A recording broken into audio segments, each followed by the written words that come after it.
giving up your time to be here. Thank you.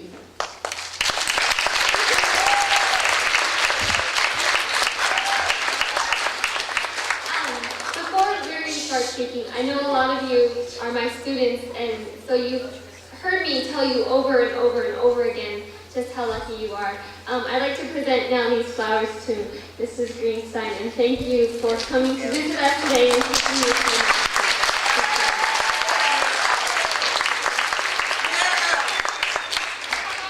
Thank you very much to both of the ladies. I'm going to share this as we're talking, okay? They provided me with just a little bottle of water. What I would like to do today is to take you on a trip. If you're, I know you're capable of it, but if you're willing to do this, as I'm talking, try to be that person. Put yourself into my shoes, my body, and what happened to me. Now, today, I'm a perfectly normal American grandma, great-grandma, with a slight accent. It's Polish. But when I was little, terrible, terrible things happened to me. Not just myself, but to 6 million Jews, and altogether 11 million people. It's hard to believe that 11 million people were murdered during World War II. The reason for that is they didn't fit the mold according to Hitler's standards. Now, I understand you've all either are studying or have studied the Holocaust, so you know who Hitler is. Anybody who doesn't know, raise your hand. Okay, we're well acquainted with him. He was the leader of Germany, to the young man way in the back. He took over Germany, and he started a reign of terror and persecution. At that time, Poland was unaffected by what was happening in Germany. I was 2 years old. Eventually, in 1939, Germany attacked Poland. I was 9. And within a few days, I found out that I had no human rights. Neither did my family. We were considered subhuman because we were not pure Aryan. The only people that the Third Reich had any use for, and they glorified, was the pure Aryan race. I have a feeling probably maybe 10 or 15 kids in this whole room would pass that test. The ideal was tall, blonde, blue-eyed. Okay? The rest of us were under scrutiny. The Jews were definitely something terrible. The Gypsies were considered just as bad as the Jews.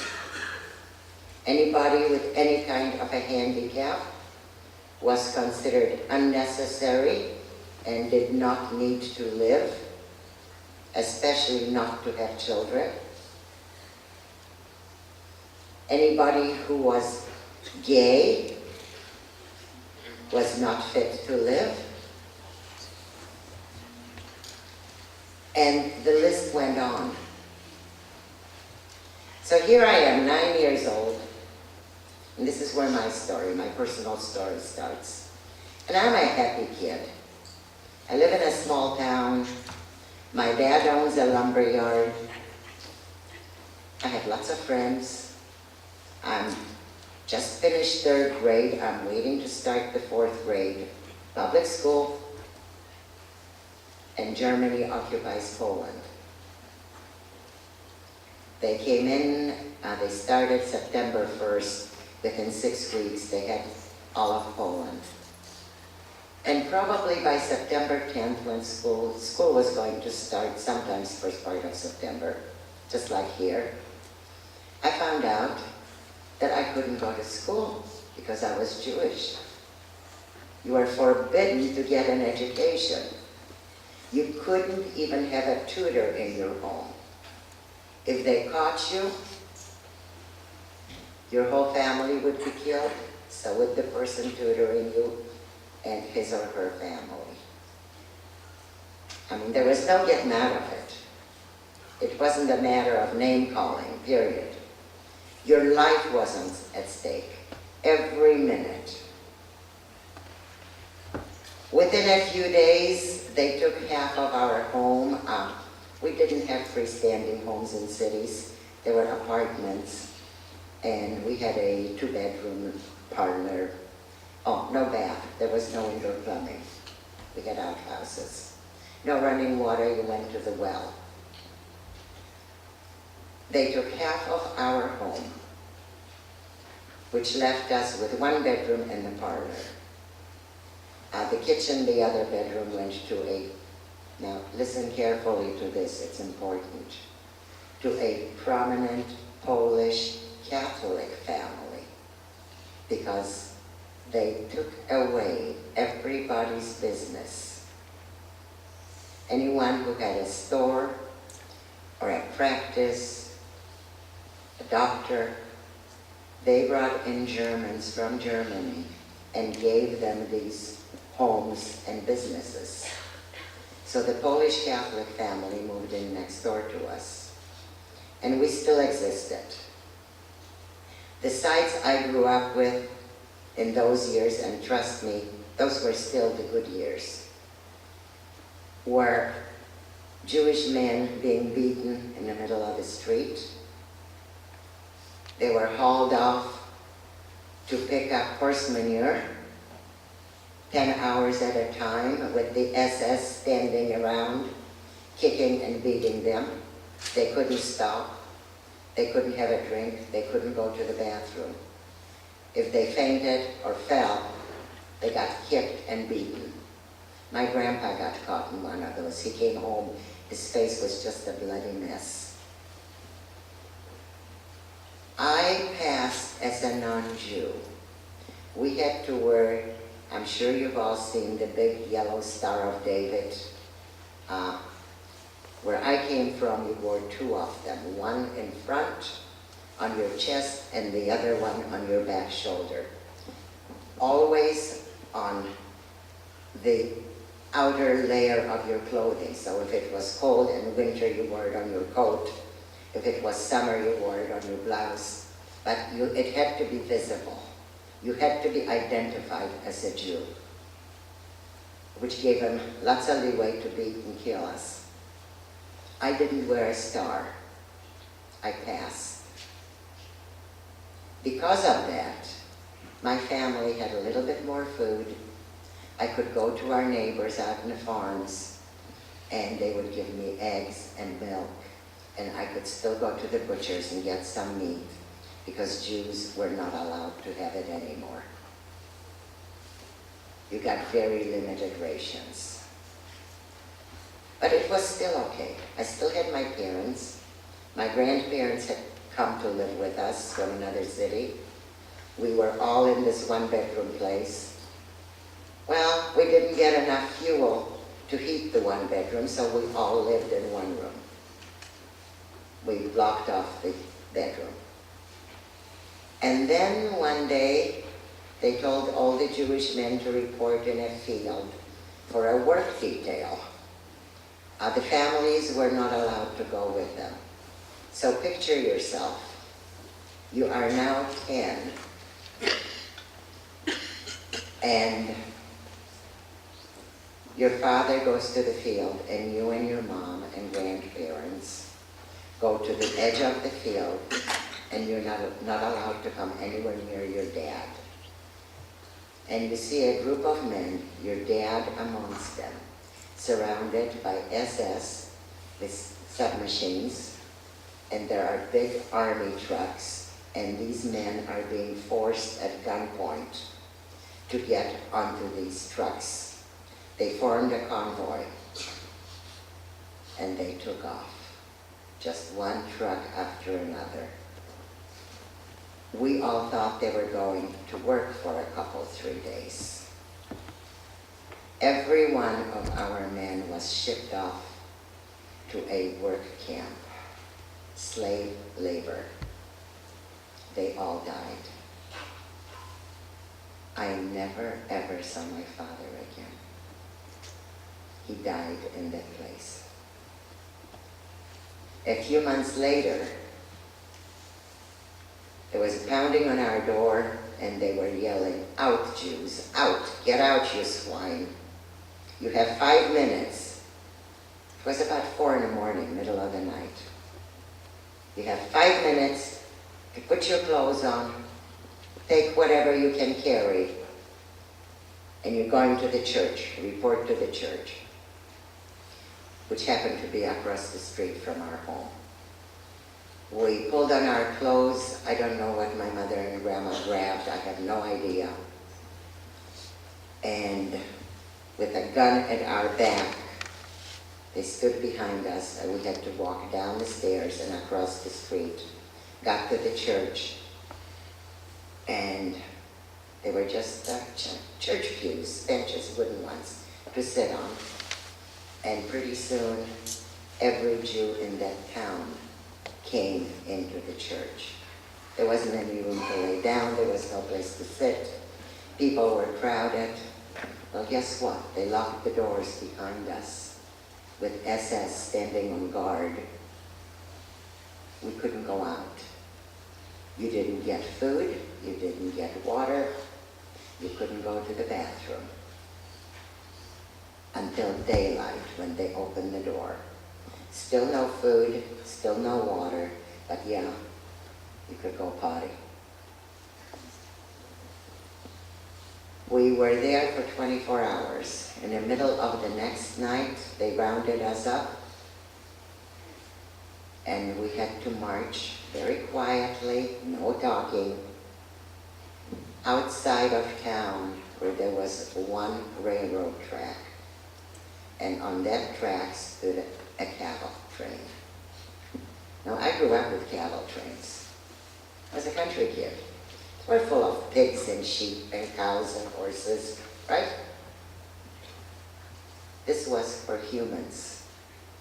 The the cars weren't even cleaned out of the cow manure and all that.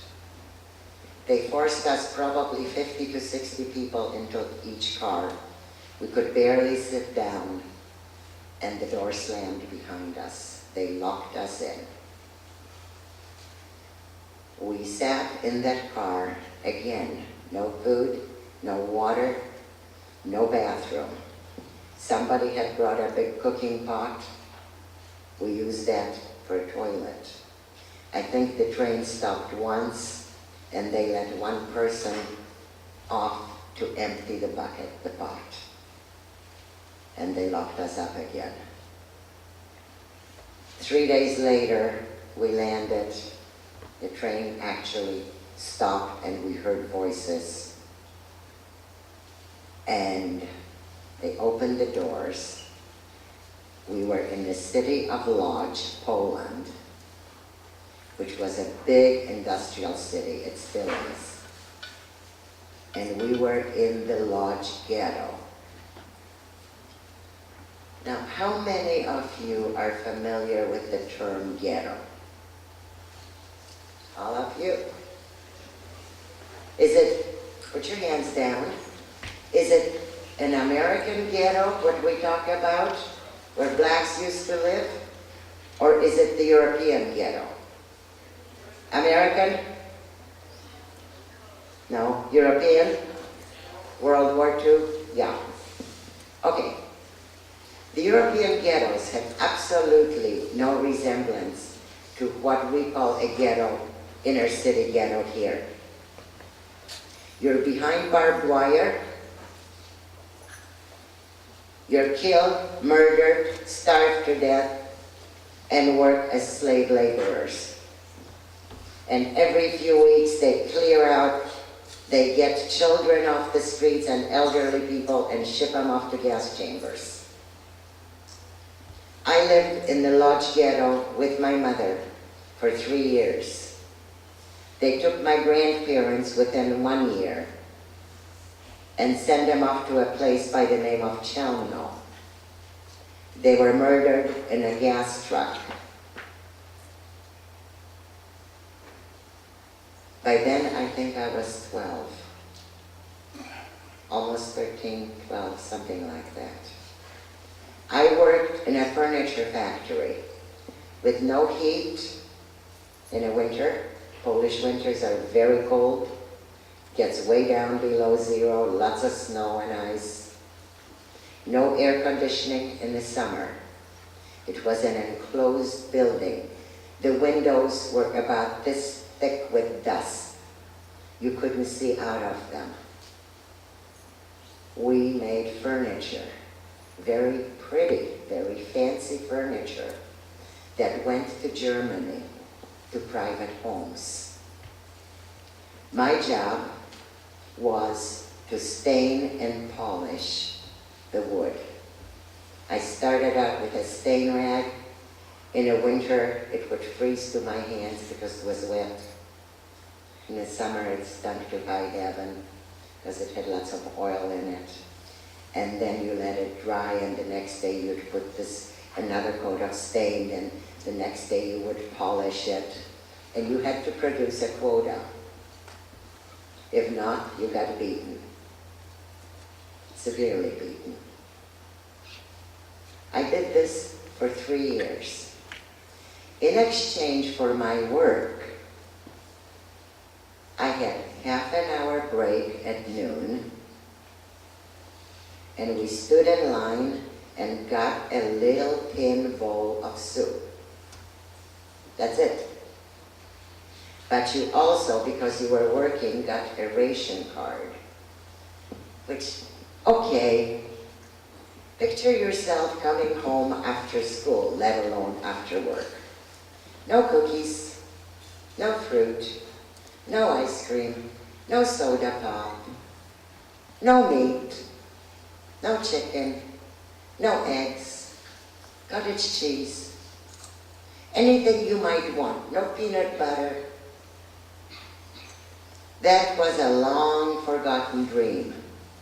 What we did have was 1 loaf of bread per person for a week, 1/4 of a pound of some kind of a fat a month per person. That's like 1 cube of butter. Little bit of flour if they had a shipment into the ghetto. Once in a while, what the Germans called their Zach's coffee, which was coffee made out of grain, not out of coffee beans. You got a little bit of sugar, and if a shipment came into the ghetto, you got potatoes. If you didn't get the potatoes or some other veggies, then people died in the streets of starvation. We were starved to death.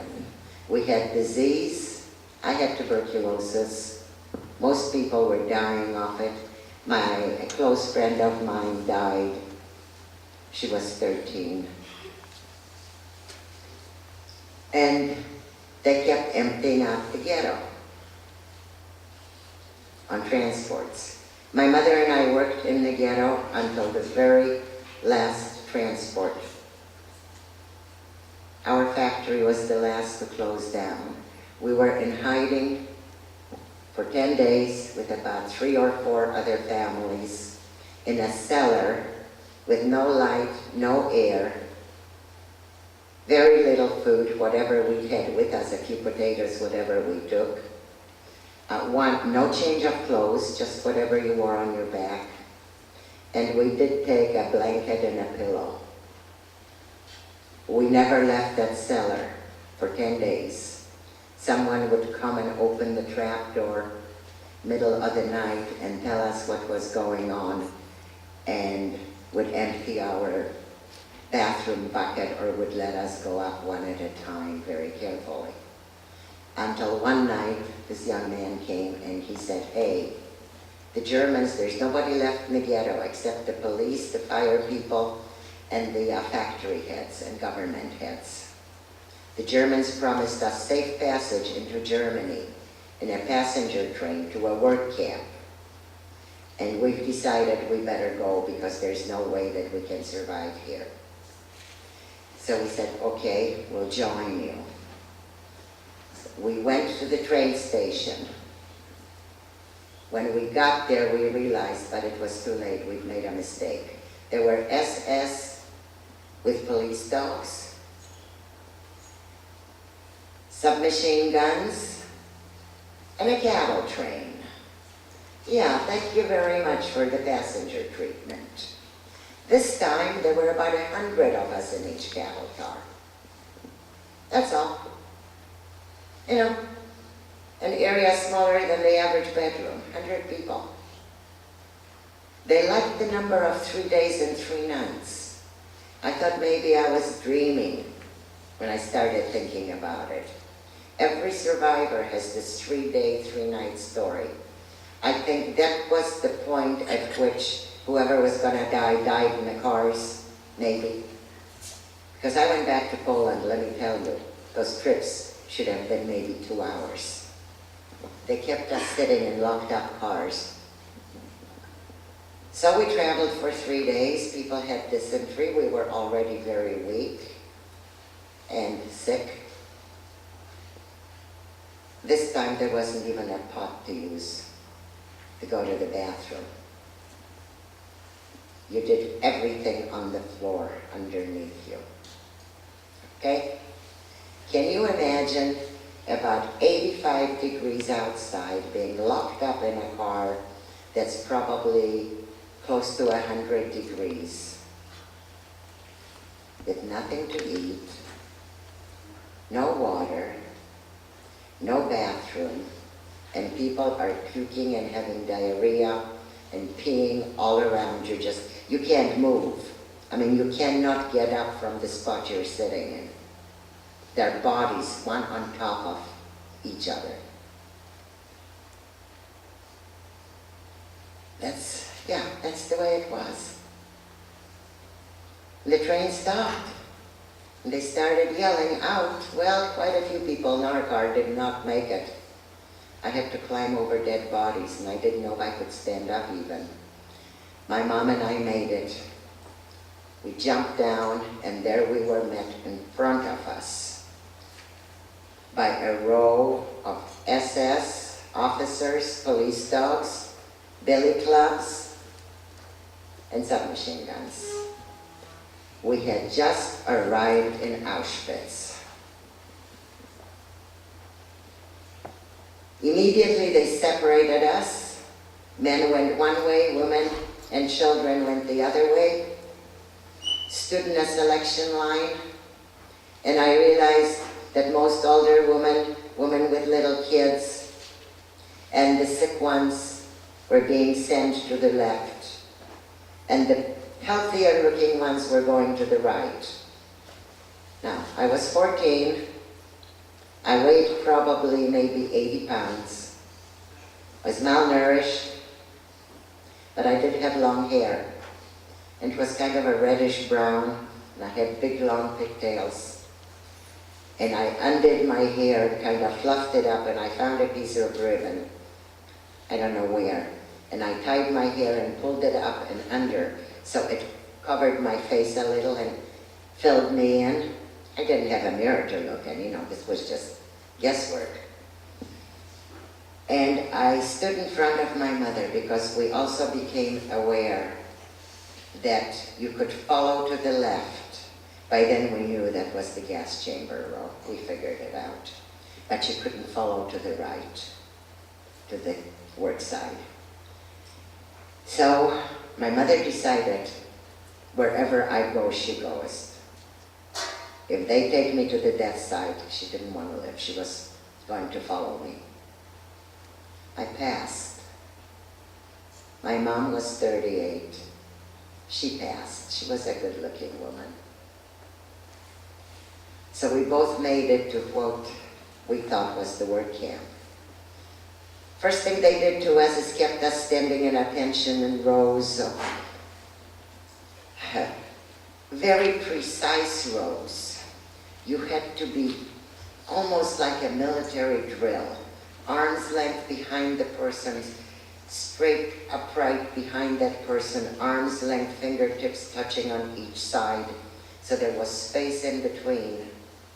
And if you fainted, if you fell, if you moved around, they shot you. It's real easy. You know, there's no big to do about dying. It just killed you. And nobody could move.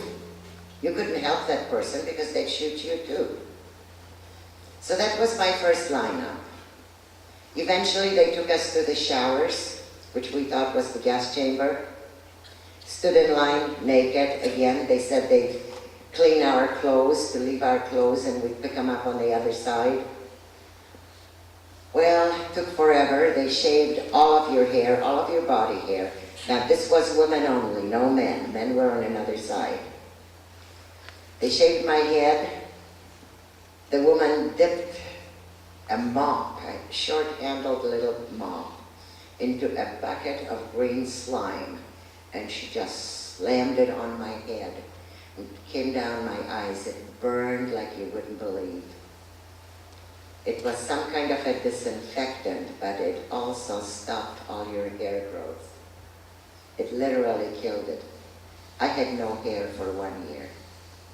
Bald. And then they had us go to the back of the room. The area was probably as big as this room, the same shape. And they told us to go ahead, and there was a set of doors. And there must have been probably 2,000 people in that crowd. Maybe I'm exaggerating. 500? I don't know. What happened is the doors opened, and we thought this was the gas chamber. So they started beating the people at the back of the line with whips. So they tried to get away, and they pushed the mass of humanity forward. I made it in there. I guess my mom did too, but I couldn't find her. We were again packed like sardines, and I saw all these water sprinklers. The gas heads were identical to deceive people so they would stay calm. And I heard a terrible hiss. And I thought, oh God. People were screaming, crying, praying. And I thought, this is it, this is the gas, and I can't even find my mother. I can't even say goodbye to her. And then I felt a drop of water. And those things just popped open and the water poured down on us. Once again, lucked out. I was still alive. They opened another set of doors, told us to go outside, which we did as fast as we could because we didn't know when they might change their mind and lock us in. And we came into the circular courtyard that had a pile of clothing about this high, 6 feet high, surrounded by chicken wire. Now this is fun. This is real. Picture yourself. Start naked. No hair. No clothes. A whole line of women standing there. And you walk past the chicken wire, and somebody throws you one item of clothing. That's it. And you go a little farther, and somebody else throws you a pair of shoes. I didn't say underwear, did I? I didn't say a coat, did I? It was getting cold. It was late September. What I got was a little girl's dress and a pair of old lady's clunky shoes. The dress hit me here, sleeves were to here. The shoes were like this. They must have been a size 10, and I was about a size 4 foot. And they had heels. One heel was higher, they were mismatched. That's all the clothing I got. When I found my mother, she had a pair of men's white long john underwear. That's it. Go ahead and laugh. You know what? We saw each other and we got hysterical. We laughed so hard till we were crying. It was a very bizarre scene. Maybe one of the things that saved me is that I managed to maintain my sense of humor. So did my mother. We still cracked jokes. We sang songs. We carried on conversations. We wanted to live. Well, we did live together for about 2 weeks. And then at one of the selections, they sent my mother one way and me another. And that's the last time I saw my mom. I was 14. I was put in a Hungarian camp. The conditions were worse than the lager I was in. At least in the first lager, we had bunks. There was no straw, no blankets, nothing, just wooden slats.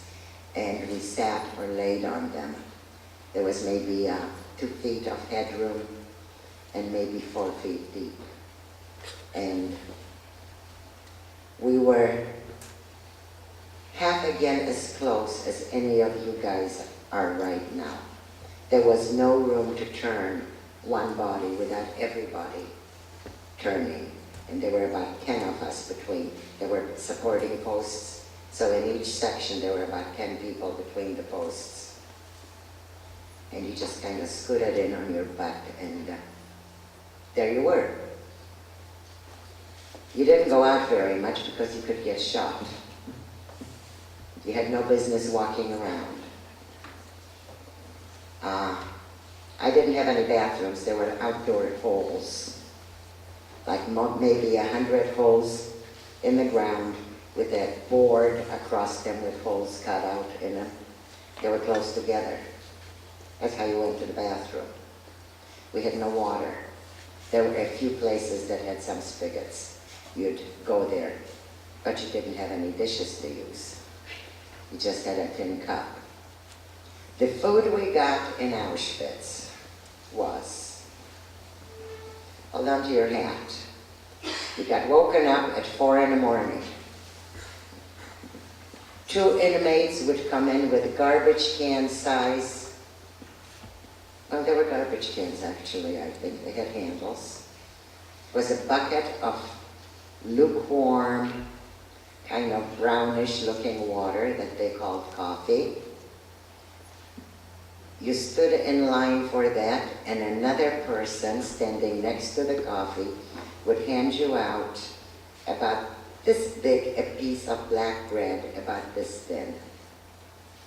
You ate that, you went outside, stood at attention for 3 to 4 hours. If they were 1 person off in their count, they started all over, and there were over 1 million people in the camp. Then you'd go back to your bunks. Then you would go through selections for the gas chamber. Then you would go back to your bunks. And then at 4 o'clock, you would stand in line again when they brought in a garbage can full of what was referred to as soup. Again, gray water, sometimes with a little piece of potato peel. If you were lucky, a tiny 2-inch cube of potato would be floating, and some cabbage, if they had it. You got a little bowl of that. You went out, you stood in line again to be counted for another 3 hours or so. That was your food, that was your activity. My mom and I got separated. I landed in a Hungarian lager. There were no bunks this time. I just laid on the ground. Mud. I was told that maybe if I threw myself on the ground and cried and begged, that they would go get my mother, or that I could be transferred to her if she had not gone to the gas chamber. And I was assured that at that time she did not. So I did it. And I cried and I screamed, and it was pouring and wet and cold, and I laid in clay mud for hours, and then I couldn't stop screaming. I lost control. It was the last time in my life that I've lost control. It almost cost me my life. I was unconscious, I don't know for how long. When I came to, I was lying inside a hut on the ground, surrounded by, I think, 5 or 6, I can't remember, Polish women. They heard my screams in Polish, and even though they jeopardized their own life because they could have been killed, they came out and carried me inside. Those young women helped me. They gave me, each one would pull out 1 piece of potato peel or potato or cabbage in their soup and put it all in my bowl. I got dysentery. They would take me out and wash me off and help me. They made me eat their share. We became a very cohesive group. Whoever was weak or sick would get the 1 bite from each one of us. That meant 6 extra bites. Believe it or not, 6 bites of potato or potato skin was the difference between death and life. Not starvation, but just enough to keep you alive. I was in Auschwitz for a few weeks, got transferred to Bergen-Belsen. Was the same thing except they didn't have gas chambers. They only had crematoriums. They burned the people there, the dead ones. You died of disease and starvation. I was sent to Magdeburg to work in a German factory, and I was selected for kitchen detail. I thought I was in heaven.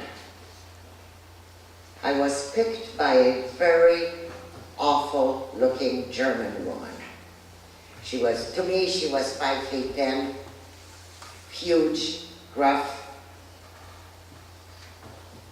and she picked 7 of us. And we were tiny and skinny, and we all knew that our time was up. We were going to the gas chamber. Well, instead, she marched us to this factory and said in a very gruff way, I picked you girls because I want you to have a chance to live. I picked the smallest and the youngest in your group. She says, you're going to be warm and have shelter. We got locked into a closet with bags of potatoes and buckets to peel potatoes all day long. However, you couldn't eat a peel. There was a peephole that they could see. The guard could see what we were doing. We were told the minute you get caught eating 1 potato or anything, you're out, you could be killed. This woman, who was so nasty looking, came into the closet. She had a cape, and she blocked the peephole. And on her arm, she pulled off her cape a little, opened it up, and on her arm was a bucket of hot soup. She says, girls, be very careful, because they can see in. I'm going to put this bucket under the peephole at the door so they can't see down. Very carefully, 1 at a time for just a few seconds, each one of you go and eat a little. She says, I'll come back much later for the bucket. Look busy. She did. One day, she came with rain capes for us. Little plastic rain capes, but what an act of kindness. Another day, knowing that she was jeopardizing her life, she took us to her apartment so we could have hot tea and a shower. I hadn't had a shower in 5 years. Picture that. No bath, no shower. You had a little bowl of water, cold water, and you washed yourself with it. That's before the camps. Life continued. They took chest x-rays, turned out I had TB. back to Bergen-Belsen. This time I was put into an awful ward, and everybody was getting sick, and I got typhus. By then, their liberating army was coming close. They didn't know what to do with us. People were dying by the thousands. So I was being moved from one building to another as people, there were so many dead people. It was still middle of the winter, cold. You've been out in the fields and seen haystacks, right? Okay, we had haystacks of human bodies outside each cabin.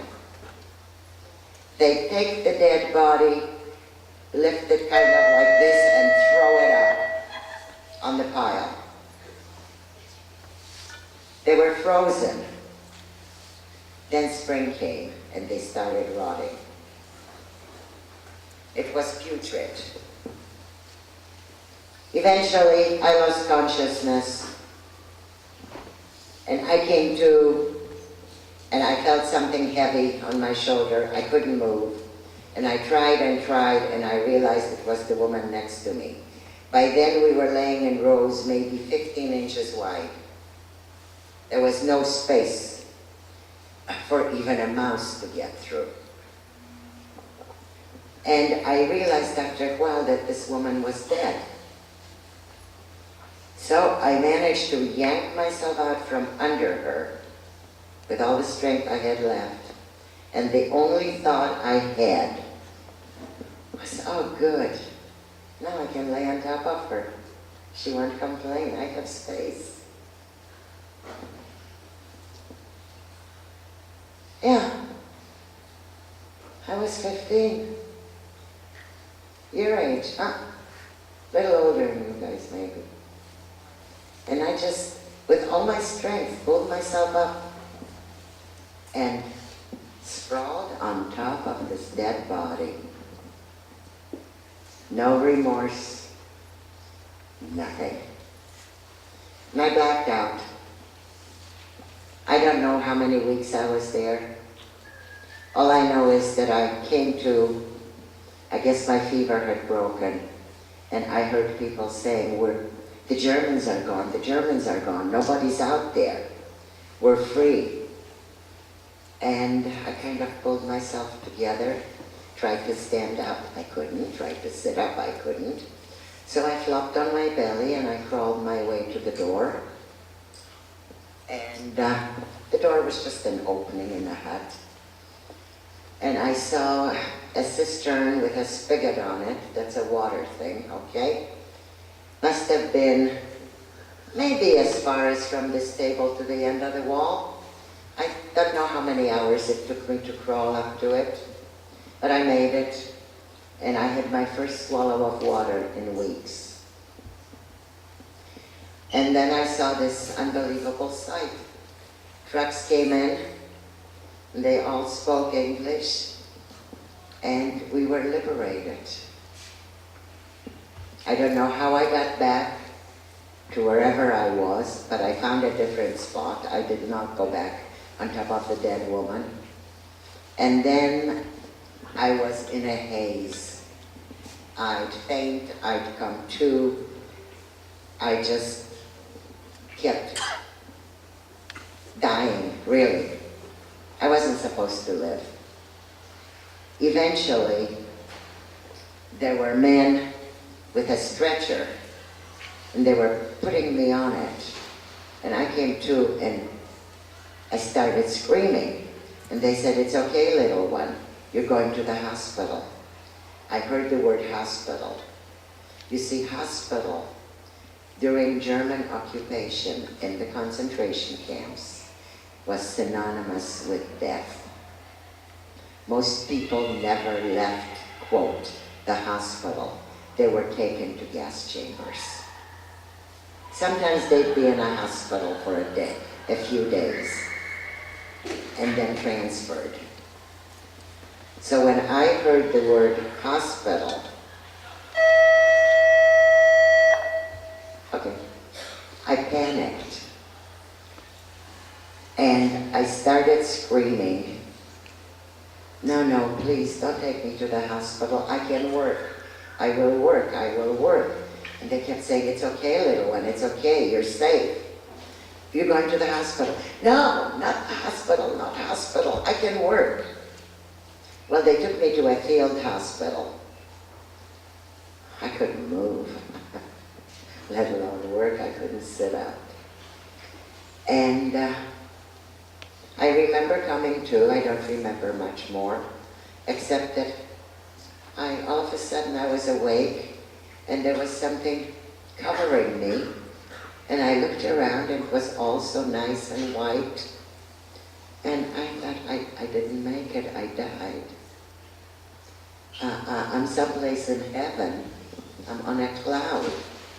What happened?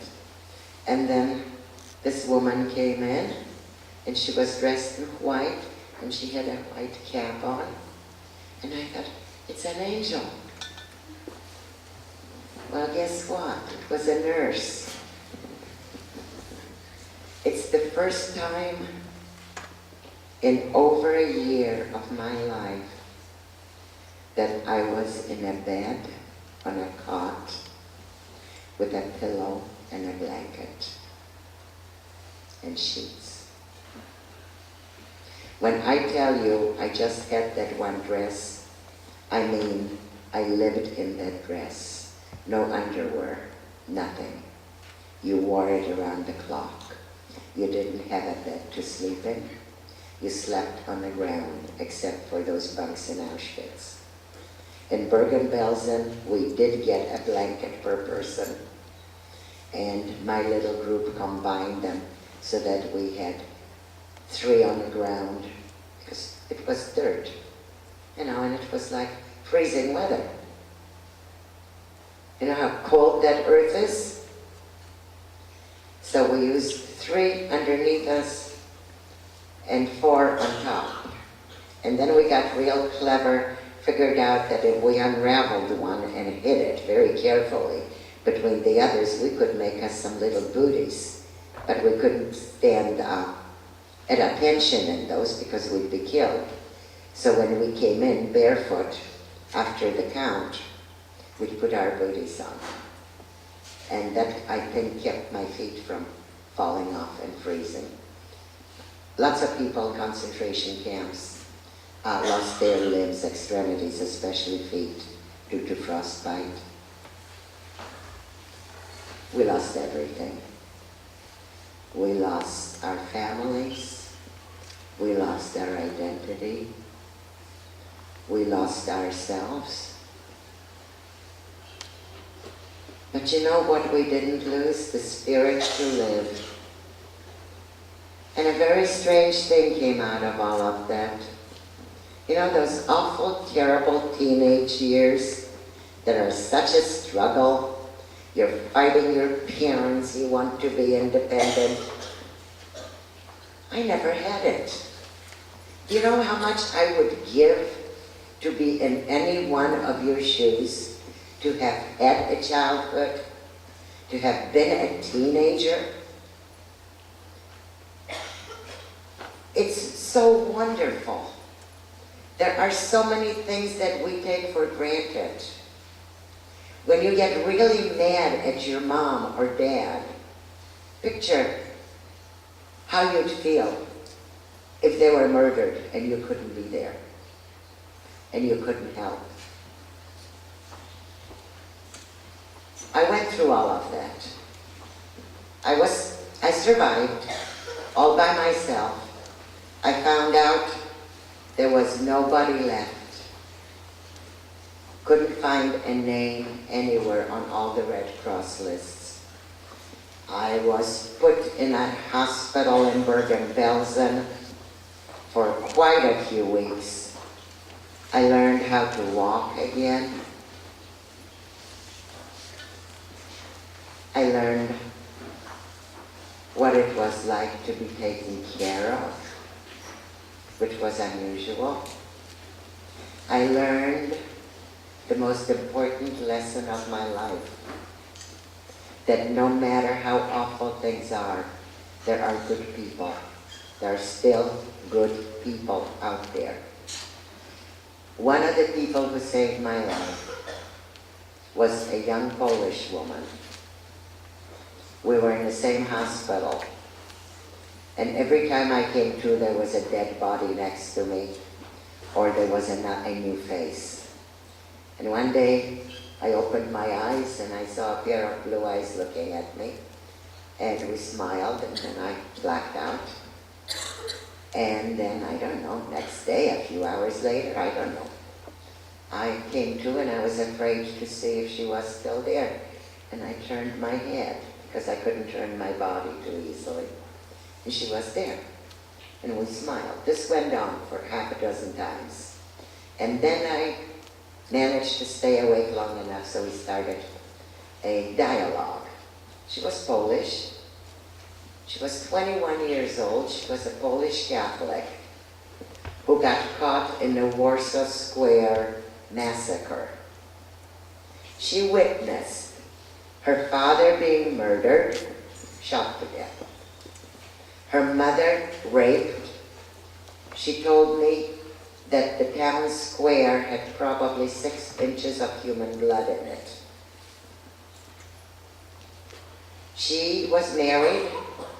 She had a little baby boy who wasn't even 1 year old, and she had to watch as they tore the child apart to death, limb by limb. Her husband was shipped off to one labor camp. She was shipped off someplace else. Her name was Zosia. Zosia, the Polish Catholic, and Miriam, and my name was not Miriam in Polish in those days. We won't go into that. Miriam, the Polish Jew, were in a field hospital, in beds next to each other, became best friends. Zosia got me off the death ward. She took care of me in a private room. We shared a bedroom. She taught me how to walk. She helped me to stand up. She made friends. They all took me, and they used to come with a wheelchair when I was strong enough to sit in that wheelchair and wheel me outside to get some fresh air. I got better. It was a long trip, but I did get stronger, and then one day there was a chance to go to Sweden. Zosia was asked if she wanted to go to Sweden, to a rehab place. She said yes. I didn't tell you. When I was 10 years old, I had 6 months of English, conversational English, okay? Now picture this. You learned how to speak Spanish when you were 10 years old. You had a class 3 times a week for 1 hour, okay? And here you are, after going through all the trauma of your life, and there is an English doctor, for you a Spanish doctor, for me English. And all of a sudden, you're gonna be a hotshot. And you say something to the doctor in Spanish. Well, I said it in English. When I found out through the translator what this was all about, I said, "Doctor, me go Sweden, please."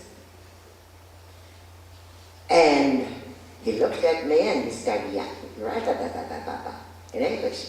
Well, I shot my wad. Heck, that's all I knew. So the translator proceeded to tell me that he just let her know, she wanted me to know that this was a transport for adults only. They were not taking children. And I said, "But I'm not a child." And he got this very sad look on his face with tears coming down. And he said, "Yeah, little one, I know you're not a child. How old are you, 9? And I responded, "No, doctor, I'm 15. His mouth dropped open about like this. And he looked at me and looked at me. And mimicking my English accent, he said, "You go speeding, little one." So I got to go to Sweden with Zosia. Zosia eventually went home to Poland. I lived with a Swedish family because I had an aunt and uncle in Portland, Oregon, whom I found after the war. I had memorized their address in Portland, and I wrote letters. They got 1 out of 4. They immediately contacted the Swedish consulate in Portland, and they went to work trying to get me out of the DP camps. It worked.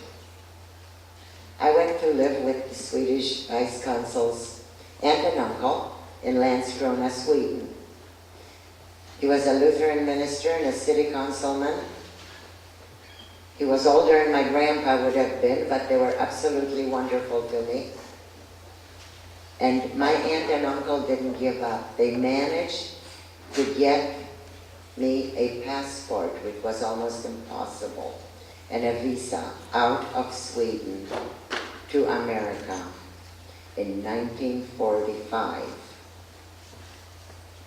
I was liberated on April 15, 1945.